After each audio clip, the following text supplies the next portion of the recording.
The chair I sat in that afternoon had been moved before I got there, 6 inches back, behind my husband's shoulder, not beside it. I remember the doily on the arm smelled like pipe smoke, old and sweet, the way something spoiled can still smell sweet. A wind-up clock ticked on the mantel. My apron was damp under my palms. Ivan's knee brushed mine once, not tender, not cruel, a reminder. I had asked for this meeting myself. I had practiced one sentence for 9 years, and when the bishop finally leaned forward and asked me the only question he would ask that day, my husband answered before the air had even left my mouth. My name is Miriam. I grew up in a small Amish settlement in Elkhart County, northern Indiana. Not the big districts you hear about, just a quiet stretch of farm road, with 14 families and one bishop. I left when I was 34. This channel is where I tell the stories I was not allowed to finish out loud, the ones women in prayer caps carry the way other women carry keys, always, and without thinking. If any part of what I share tonight brushes something you have felt, I hope you will subscribe, not because I ask, but because it means you belong here too. Before I go on, I want to ask you one thing. Has there ever been a moment in your life when someone answered a question that was meant for you? Just tell me. One line. I read every comment that comes in. The bishop's front room in our settlement was not a large room. It had a low ceiling and 2 windows facing the pasture, and the floorboards near the doorway sloped a little from 100 years of boots. There were 4 chairs arranged in a loose half-circle around a small round table with a Bible on it. His wife had put out a dish of hard candies I did not touch. I had walked past this house maybe 1,000 times in my life. I had sat in this room only once before, when I was 14, for something small and forgotten. This time, I had asked to be there. Bishop Enos Zug was not a cruel man. I want to say that first, because it matters. He was tall and slow-moving, with a beard gone white in 2 straight lines down his chest, and he had a way of listening that made you feel you had already been understood before you spoke. That was part of the problem, I think. When a man like that leans forward, you believe the room is safe. You believe your words will land where you point them. You forget that a room can be arranged before you arrive, and that arrangement is a kind of answer all by itself. My chair had been placed 6 inches behind Ivan's. I noticed it the moment I stepped through the doorway, and I remember the small, quick math my mind did. Should I move it? Should I leave it? Would moving it be pride? Would leaving it be surrender? I left it. I sat down where I had been told, without being told, to sit. My husband's shoulder blocked half of the bishop from my view. I could see one of his hands and part of his cheek. That was all. It is a strange thing to speak to a man whose face you cannot fully see. I had requested this meeting myself. That is the part I need you to understand before anything else. I had walked to the phone shanty on a Tuesday morning in October, when the frost was still stuck to the fence wire, and I had left a message with the bishop's grown son that I would like to sit with his father. Alone, if it could be. It could not be, of course. It never was. But I had asked. For a woman in our community, that asking was already a small storm. I had spent 9 years learning not to ask for anything at all, and now I was asking for the biggest thing I knew how to want, which was simply to be heard by one man in a plain room on a Wednesday afternoon. Ivan sat very still. He was a still man in general, not the stillness of peace, but the stillness of a person listening for footsteps in another part of the house. He rubbed his thumb slowly across the ridge of his knuckle, back and forth, the way he always did when he was preparing to speak on my behalf. I had learned that gesture the way a farm wife learns the sound of a storm coming across the field. Thumb over knuckle, 3 times, 4 times. Then he would open his mouth, and my words would already be smaller than they had been a second before. I had not slept the night before. I had lain on my side in the dark, facing the wall, and I had whispered the sentence I planned to say. Just the sentence, nothing before it, nothing after. I whispered it into the pillow so that Ivan would not hear it in his sleep. I had been whispering that same sentence into that same pillow, off and on, for almost 9 years. Some nights only the first 3 words, some nights the whole thing. That night I said the whole thing 3 times, and then I lay very still, and I listened to the barn cat scratch at the porch door until the sky turned gray. I did not know yet that the bishop would only ask one thing. I thought there would be many. I thought he would ask about our farm and our children and our prayer life, and slowly work his way inward, the way a man works his way through the outer rings of an onion before he reaches the small, tight heart of it. I had prepared answers for each ring. I had rehearsed the order I would give them in. I had even decided which answers I would let Ivan give first, so the bishop would not think I was proud, and which answers I would keep for myself, so that when the moment came for the sentence, it would sound like the natural end of a long, respectful conversation between three grown people who feared God. Then the bishop cleared his throat. It was a small sound, dry and unhurried, the sound of a man who had done this 1,000 times in 1,000 front rooms and had never once been late for supper because of it. The wind-up clock on the mantel ticked twice into the quiet that followed. Ivan's thumb passed over his knuckle. My hands went still under my apron, and I understood, in that half-second before anyone spoke, that whatever I had rehearsed in the dark of my bedroom was about to meet a room that had already made up its mind. Before I tell you what the bishop asked, I have to tell you what my house was like. Not the bad parts. Not yet. Just the small parts. The ones that seem like nothing when you list them out loud. The ones a woman learns to fold into the corners of her day, the way she folds a dish towel over the handle of the stove. The sewing drawer in the front room had a lock on it, and Ivan kept the key. The grocery list was written by him each week, in pencil, on the back of a feed store receipt. I was not to add to it. If I needed something, I was to tell him, and he would decide whether the need was a real one. There was a Sunday, the spring of our 6th year, when I laughed at something one of the older boys said after the preaching service. It was not a loud laugh. It was the kind you cover with your hand almost before it leaves you. Ivan did not say anything on the buggy ride home. He did not say anything through supper. That night, standing at the sink, he told me quietly that I had smiled wrong at church, and that a smiling wife was a mirror of her husband, and that his mirror had shown something loose that day. I remember the dish soap was almost gone. I remember thinking I would have to ask him for more. I had tried, before the bishop, in smaller ways. I wrote a letter to my mother the 2nd year we were married. 4 pages, front and back, in the cramped handwriting I use when I do not want to waste paper. I mailed it on a Wednesday. It came back the following Tuesday, unopened, with a note in my father's hand across the front of the envelope. Take this to your husband. He is your covering now. I burned it in the wood stove without reading my own words again. I did not write another letter for 6 years.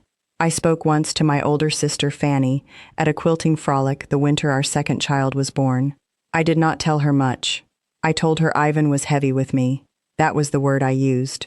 Heavy.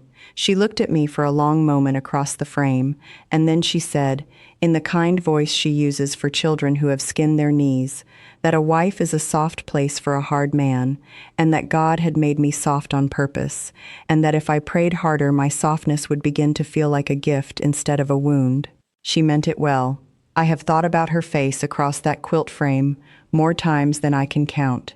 Going to the bishop, in the community I grew up in, was not a small thing. It was not counseling the way the outside world means it. It was closer to a hearing. A husband and wife sat together in a plain room, and the bishop asked what he needed to ask, and whatever was said became, in a quiet way, the record of that marriage from that day forward. I do not say this to speak for all Amish everywhere. I only know the 14 families on my stretch of road, and the one bishop who sat at the head of them, and the way the women in my kitchen spoke about going to Enos, the way you might speak about going to the doctor for something you already know the answer to. Under my apron, my thumbnail was pressed so hard into the meat of my palm that I could feel a small, warm bloom of pain there. I had learned that trick as a girl. If you pinch yourself in one place, you will not cry from another. I stared at the corner of the rug, and I counted the ticks of the mantel clock. 1, 2, 3, 4. Ivan shifted in his chair. Just an inch, just enough for the wood to answer him, and the whole temperature of the room seemed to change, the way a kitchen changes when a pot is moved from one burner to another without anyone speaking. The bishop opened with prayer. I do not remember the words. I remember the shape of them, the low, even roll of the Dutch, the way his voice went soft on the name of the Lord, and firmer on the name of the household. When he was finished, he did not speak right away. He looked at his own hands for a while. He looked at the Bible on the table. He looked finally at me, not at Ivan, at me, and he leaned forward a small distance, and the leather of his chair made a low sound, like an old animal turning over in its sleep. "Miriam," he said, "is your home a peaceful one?" That was the question. That was all of it, 6 words in English, because he knew I was more careful in English, and a small pause at the end where my name should have been said again but was not. I felt the sentence I had practiced for 9 years rise up out of my chest and into the back of my throat. I felt my lips part. I felt the small cold rush of air moving in, the way it moves in before any true thing a person is about to say. And in that half second, in the space between the breath and the word, I heard the soft, familiar sound of my husband's thumb passing across his knuckle. "Our home is a blessed one, Bishop." That was what Ivan said. His voice was warm. That is the part I need you to hear. Not sharp, not defensive, not the voice of a man covering something up. Warm. The voice he used on the porch with visiting ministers. The voice he used when he prayed over supper. The voice a good Amish husband is supposed to have when speaking of his wife in front of another man. Miriam is a quiet and content wife. God has been very good to us.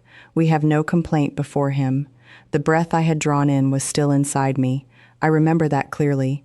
My lungs were full and my mouth was open, and the first shape of my sentence was already forming behind my teeth, and none of it came out.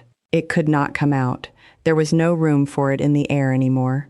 Ivan's words had filled the space between me and the bishop the way a tablecloth fills a table, smooth, complete, covering everything underneath it. The bishop nodded, slowly, once and then again, and I understood, watching that second nod, that the record of my marriage had just been written down, and it had been written down in my husband's handwriting.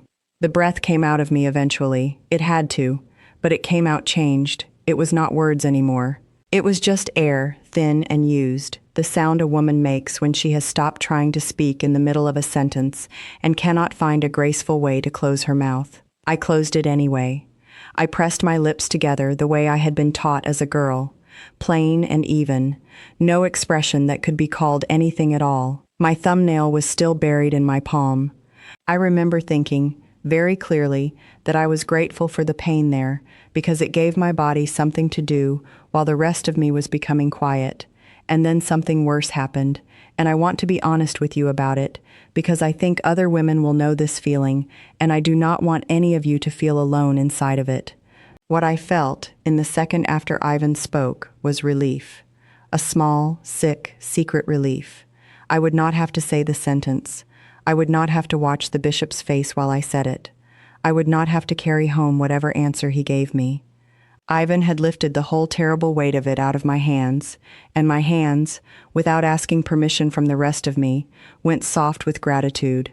And then, a heartbeat later, the shame came in behind the relief, like cold water behind a warm wave, and I sat very still and let both of them pass through me. The bishop asked Ivan 2 more questions after that. He asked about the harvest. He asked about our oldest boy, who was almost 12 and would soon be old enough to sit with the men at church. Ivan answered each one carefully, with the small, easy pauses of a man who is not in a hurry. The bishop nodded at each answer. He did not look at me again, not once. I sat 6 inches behind my husband's shoulder, and I watched the pattern on the rug, a faded burgundy vine, thin gold leaves, a border that had begun to fray at the corner nearest my foot, and I memorized it, the way you memorize the ceiling of a room you cannot leave. Bishop Enos's wife came in from the kitchen with water. Not tea, water in 3 small jelly glasses on a wooden tray. She set one in front of the bishop, one in front of Ivan, and then she came around behind Ivan's chair and set the 3rd one in front of me. When she straightened up, she looked at me, just for a moment, not with pity. Pity I would have recognized, pity I had been given many times in that community, over small things and large ones, and I knew the shape of it the way I knew the shape of my own hand. This was something else. It was closer to the way one prisoner looks at another across a yard. I did not know her well. Her name was Salome. I remember her eyes were the color of wet stones. If you are still with me, if you have sat in a room and felt someone else answer a question that was meant for your mouth, and felt that strange, sick warmth of being spared from your own words, I want you to know I am not telling this story to make anyone into a villain. I am telling it because for a long time I thought I was the only woman who had ever felt that particular kind of small. If any of this is landing in you, would you write one word in the comments? Just one. Whatever word comes up when I say the phrase answered for. I will read it. I read all of them, and then I will keep going. The meeting ended with a blessing. Bishop Enos stood, and Ivan stood, and after a small delay, I stood too, because a woman in our community does not rise before her husband does. The bishop laid one hand on Ivan's shoulder and one hand in the air over mine, not touching me, just above me, and he prayed over our household in the low, even Dutch he had opened with, and he asked the Lord to keep our home peaceful, as if the peace of it had been established as a fact in that room and needed only to be maintained. Ivan said amen clearly. I said it too. My voice sounded like it belonged to someone standing in the next room. Outside, the October light was low and yellow across the pasture, and our buggy horse lifted his head from the hitching rail as we came down the porch steps.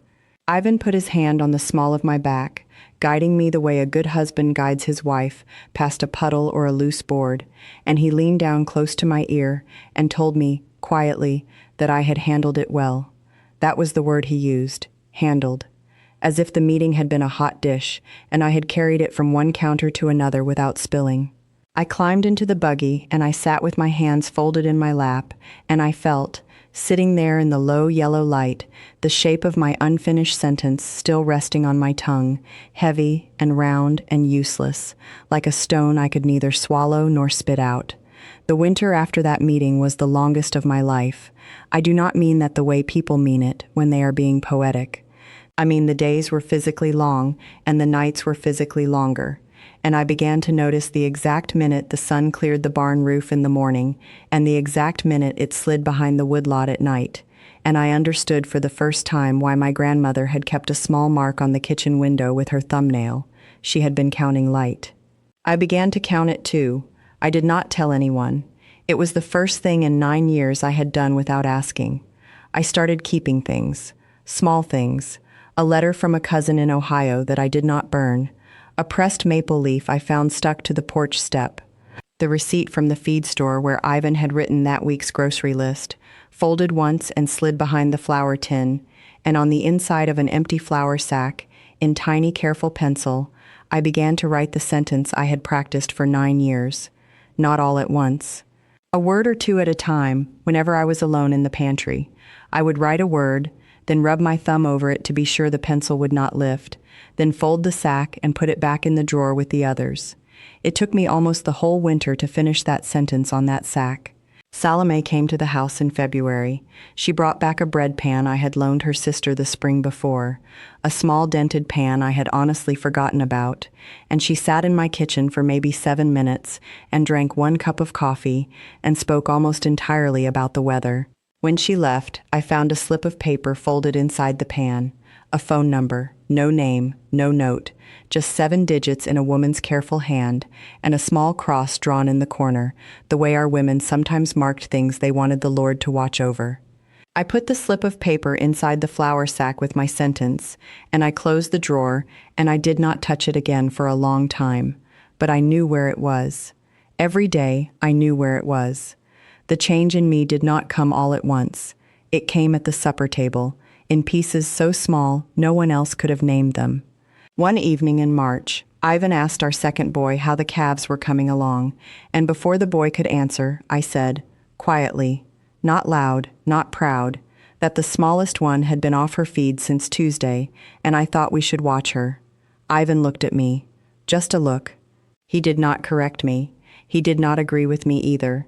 He simply went back to his plate, but I had spoken a full sentence at my own table, about a matter of my own noticing, in the middle of a meal, in front of my husband and my children, and no one had died of it.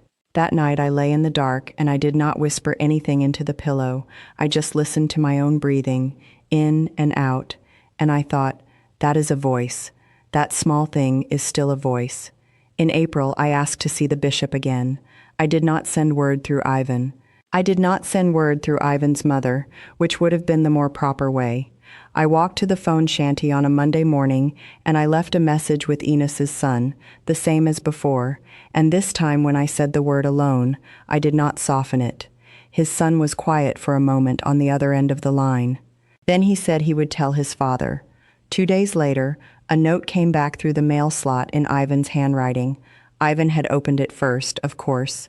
That said the bishop would receive me on Friday afternoon, alone. Ivan set the note on the table between us at supper and did not speak of it. Neither did I. Something in the house had shifted, and both of us knew it, and neither of us had the words yet.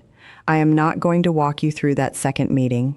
I have thought about it many times, whether to tell it or not, and I have decided it belongs to me. What I will tell you is this. When I walked into Bishop Enos's front room that Friday, the chairs were arranged the same way they had been in October, the half circle, the small round table, the Bible, and the chair that had been placed for me was 6 inches behind where Ivan's chair had sat. I stood in the doorway for a moment. Then I walked across the floor, and I took hold of the back of that chair, and I moved it forward until it was even with the bishop's, facing him directly. I sat down in it, and then I said what I had come to say. The sentence I had practiced for 9 years was not a beautiful sentence. I want you to know that because I think we are taught, as women, that if a truth is going to cost us something, it ought to at least be poetry. Mine was not. Mine was 7 plain words that any wife on any road in any country could have said, in any language, at any table, in any century. I am afraid in my own house. That was it. That was the whole thing. 7 words. No accusation, no name attached to the fear, just the shape of what I had been carrying, laid down on a small round table in a plain room, in front of one man who had asked me, 6 months earlier, whether my home was a peaceful one, and had accepted an answer that was not mine. I will not tell you tonight what came after, whether I stayed, whether I left, whether Ivan changed or did not, or tried or could not. Those are longer stories, and they are for other nights, and some of them are still being written by the woman I am becoming.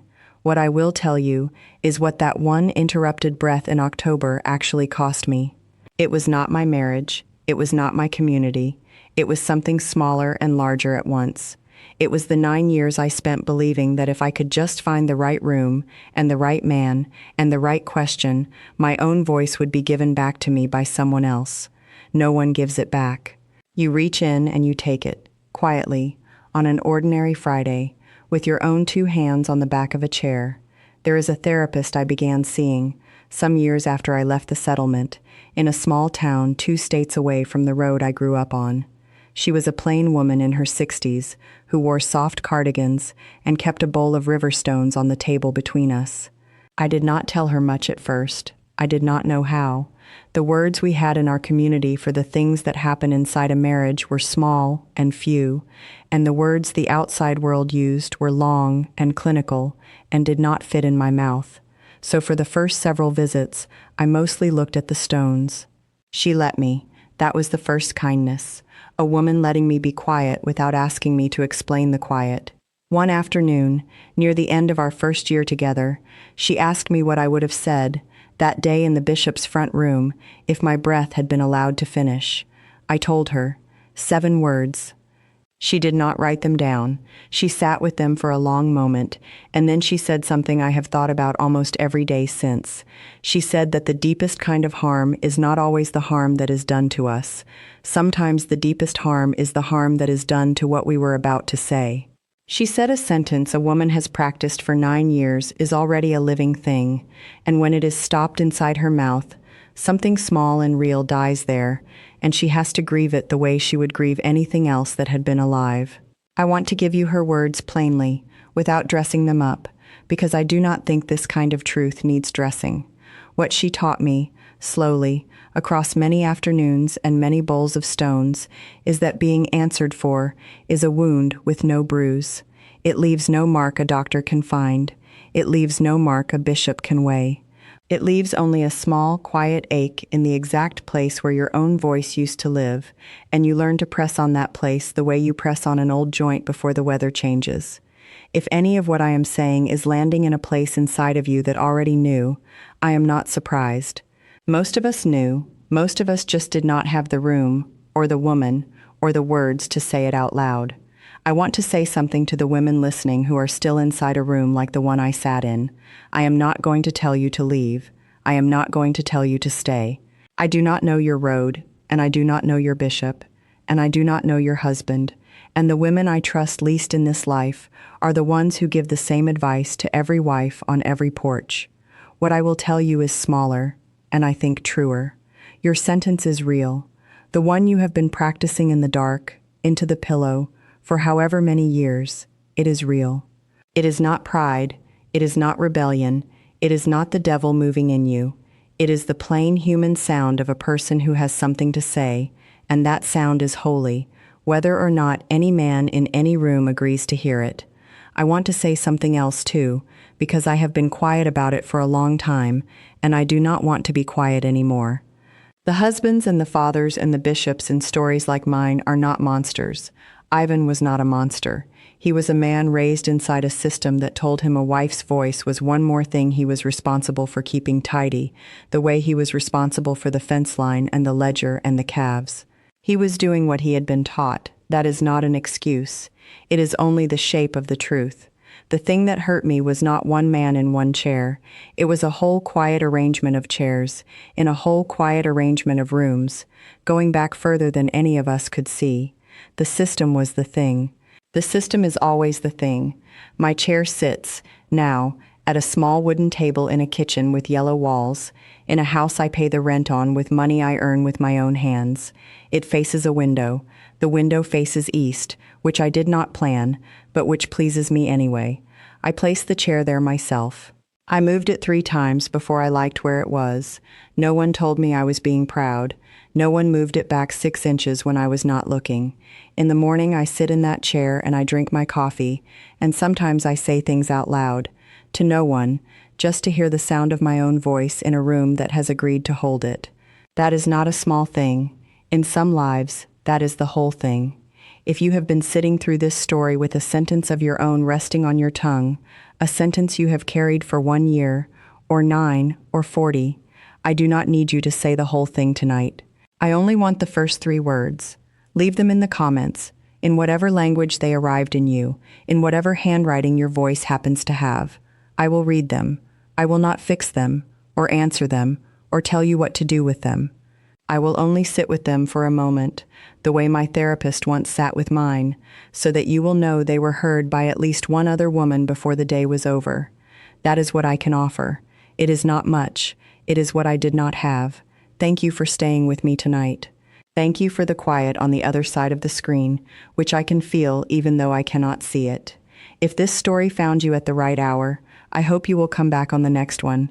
I have more sentences to lay down, and I lay them down better when I know someone is listening. Somewhere, right now, a chair is being placed for a woman before she walks into a room. Maybe that woman is you. Maybe that woman is someone you love. Whoever she is, I hope she reaches down, quietly, with her own 2 hands, and moves it. That is the whole story. That is the only thing I came here to say.